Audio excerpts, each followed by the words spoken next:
Olá, seguidores. Quadro novo aqui no canal, tá? Quadro aqui mais leve para o final de semana. No Faliu versus Foguete no Terra, vou comentar aqui com você sobre aqueles ativos que mais caíram e aqueles que mais subiram aqui na semana. Aí vou tentar aqui buscar entender o motivo dessas movimentações e também fazer alguns comentários. E para quem não é do Clube FI, não entendeu Faliu e Foguete no Terra, é assim que lá no fórum tinha um rapazinho lá, o Goiano 96, se referia quando um ativo caía demais, ele estava falido, e quando eles estavam subindo sem parar, lá naquela época mais de alta, ali em 2020, 2021, eu acho, a gente se referia como se fosse um foguete não tem ré. Então, beleza? Então, aqui é o Thiago PS, o canal Fica Esperto, e bora começar aqui. Então, para esse quadro aqui, eu vou utilizar essa planilha aqui, onde eu registrei aqui a cotação na segunda-feira antes do pregão abrir e que é a cotação na sexta-feira com depois do leilão de abertura. Então, vou começar aqui pelos maiores altos. Vou selecionar aqui primeiro um fundo grande, tá? Vou começar pelo fundo famoso, aqui sobre Vilg, o fundo de logística lá da Vinci. Então, ele aqui começou segunda-feira a 85,79 e fechou a R$ 89. Teve aqui uma alta até que bem expressiva, né, de 3,75%. É, para FIIs até que é um valor relevante, tá? Para ações isso aqui não é nada, né? Tem ação que chega a subir isso aqui em um único dia ou cair também, né? Mas para FIIs não é assim tão comum em uma única semana, não. E nesse caso aqui foi até uma auto justificada, viu? O relator gerencial, acho que saiu recentemente, trouxe boas notícias. Teve a locação de dois galpões aqui, pelo menos parte do galpão, né? Um lá em São Roque, em São Paulo, e outro em Duque de Caxias, no Rio de Janeiro. Se o Rio de Janeiro está conseguindo se recuperar, vamos ver, né? Tenho ouvido falar bons comentários lá sobre o centro do Rio de Janeiro. Isso aqui, esses comentários foram de pessoas que eu conheço de grupos do Telegram, não foram influenciadores, não, que geralmente tem um viés muito positivo, né? Tem tão positivo que até tem hora que eu ignoro. Aí eles vão continuar acompanhando aí. Isso com certeza tem algum impacto na renda, né? No entanto, a questão do guidance não teve alteração por enquanto, não, tá? Manteve aqui um de 60 e 67 centavos. Mas ao menos o consumo de reserva deve cair, que no último mês aqui em julho tivemos aqui um consumo ainda de 6 centavos, tá? Tem uma questão que muito importante, tem muito fundo de tijolo distribuindo não recorrente aqui, então é bom vocês ficarem muito de olho aqui nessa questão do consumo de reserva. Lembro vocês que tem a análise aqui desse fundo aqui no menu do Fique Esperto, basta vocês virem aqui, digitarem VILG11 e vai ter aqui o link para o vídeo, ok? Beleza? Deixa eu colocar aqui os fundos que eu comentei aqui, né? Acho que ajuda vocês depois a procurarem aí os fundos que eu falei. É só dar uma pesquisada aqui e pelo fundo vocês vão ver aqui qual que eu falei. Ou então vai no final que vocês vão ver todos o que eu falei, né? Então aqui no foguete não tem ré. Ok, o próximo que eu vou falar aqui vai ser sobre o Fambão. Esse aqui é um fundo bem antigo, né? E teve aqui uma alta muito expressiva, 80% em uma única semana, né? Saiu de que 533 e foi para R$ 560. Não tem nem como não comentar esse caso aqui, né? E para quem não conhece, esse aqui é um elefante branco lá no centro do Rio de Janeiro, que era locado lá para a Caixa e desde a saída do bancão virou um prédio fantasma praticamente, né? E essa alta aqui de 80% em uma única semana, reforço, em uma única semana, foi ocasionado, parece que com um acordo lá com a Caixa para acabar com um litígio aqui bem antigo que um fundo tinha, acho que era de, não sei se reajuste do aluguel, era questionado essa questão, que é aqueles rolos, né, de contrato atípico que força aluguel, o inquilino julga que seja abusiva, ele começa a pagar o que ele quer e vão para a justiça para definir isso daí. Deu uma passada no Clube FI, vi que tinha alguns membros reclamando, mas o fato é que esse montante de 185 milhões de reais aqui, que a Caixa ofereceu para encerrar essa questão jurídica, representa 1.500 reais por cota. E olha, o fundo está aqui sendo negociado a que menos de 1.000 reais por cota, tá? E então talvez realmente essa alta aqui também foi justificada. E também ressalto aqui que eu fico muito feliz também pelo velhinho lá, o bom velhinho Titanic, que é muito frequente ali no Clube FI.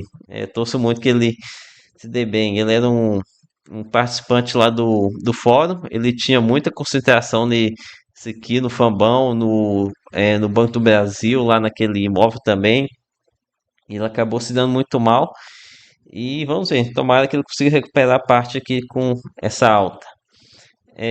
Tem aqui também esse outro elefante branco aqui, só que dessa vez Macaé, né? Que deve ter meio que subido aqui na esteira desse outro elefante branco, né? Ou talvez sejam realmente apostando na recuperação do Rio de Janeiro.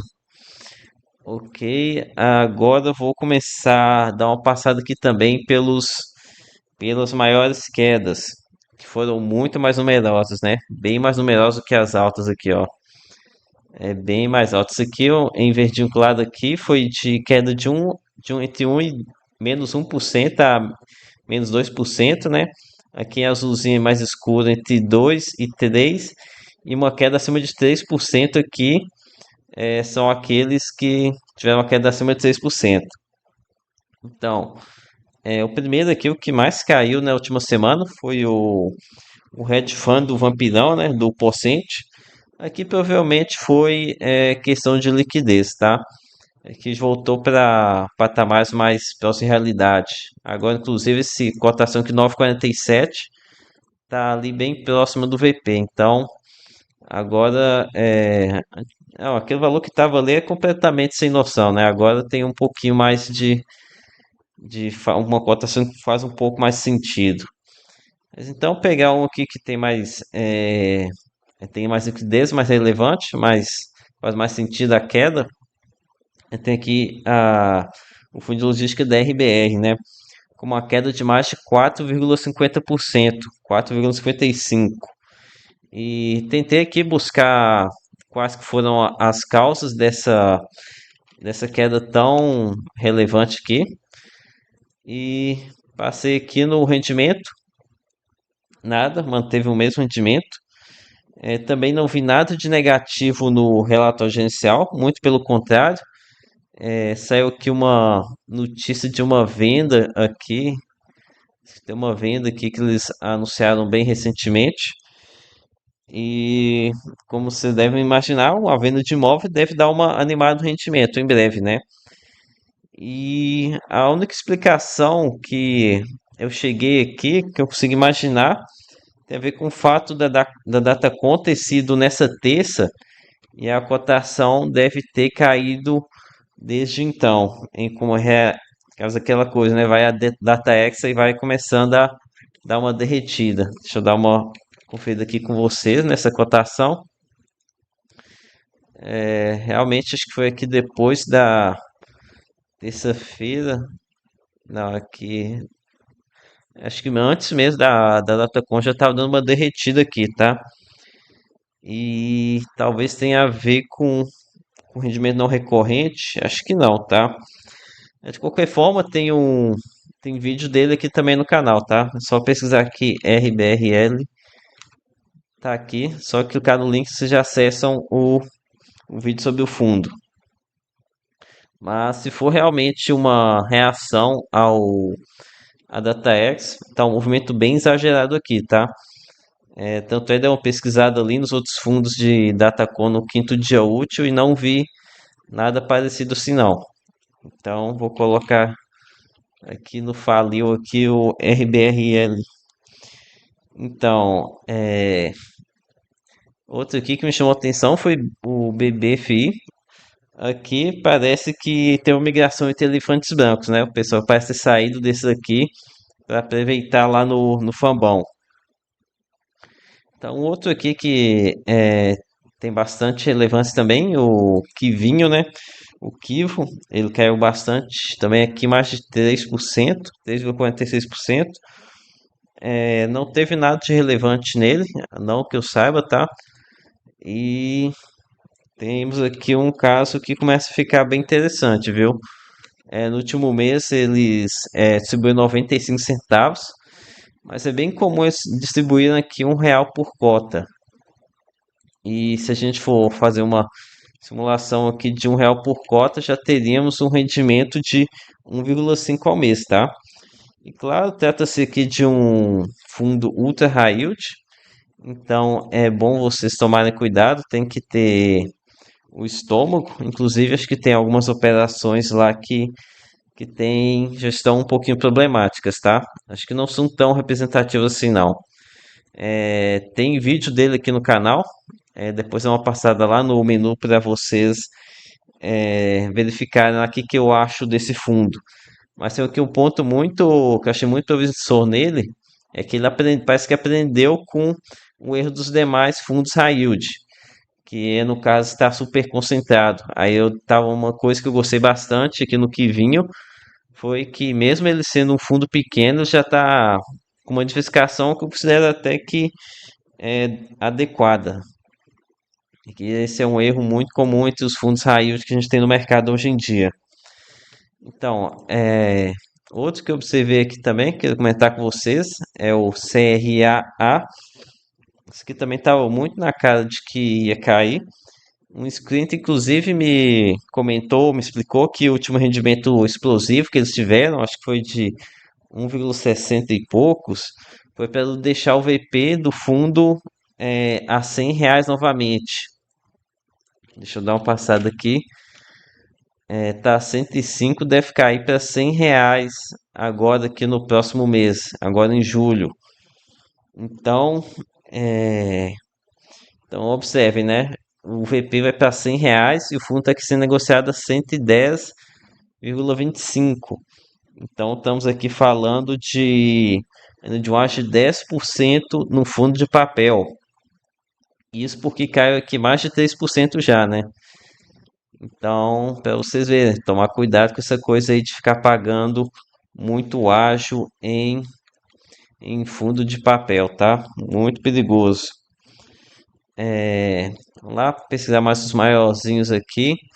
O MOL, então, MOL tá aqui quase caindo 3%, tá? Aqui provavelmente eles estão precificando uma queda na renda, viu? É, Como eu disse, tem muitos fundos de tijolo que estão com essa pegada aí de aumentar os rendimentos não recorrentes. Provavelmente eles tentaram isso para dar uma impulsionada no rendimento e conseguir lançar a emissão, né? Então, temos aqui que em junho eles tiveram um resultado de 70 centavos e distribuíram 80. E isso porque estão com uma reserva de 5 centavos. Então vocês já sabem, né? É bem perigoso isso aí. Talvez já estejam, o mercado já esteja precificando alguma queda na renda aí.